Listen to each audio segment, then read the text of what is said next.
South Koreans are boycotting Japanese products because of the ongoing Seoul-Tokyo trade spat. And now the boycott seems to have spread to the local aviation industry as much fewer Japan flights were booked this July compared to a year earlier. Our Choi Si-young tells us more. According to data released Tuesday by e-commerce company eBay Korea, total sales of flights between South Korea and Japan during the month of this July are down 38% on year.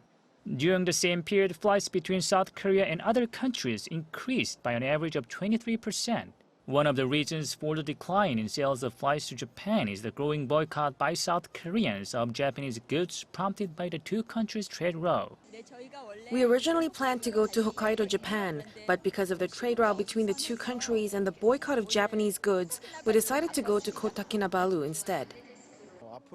Unless the situation between the two countries improves, I don't plan to visit Japan. On Monday, Korean Air, the country's flagship carrier, announced that it'll suspend flights from Busan to the Japanese city Sapporo starting September 3rd. There's been no official announcement of when or whether the route will be restarted. Korean Air is also considering slashing other routes to Japan or switching to smaller aircraft from mid-August. South Korea's low-cost carriers have already suspended or reduced their flights to Japan. Last week, local low-cost carrier T-Way Air stopped service between Muan and Oita.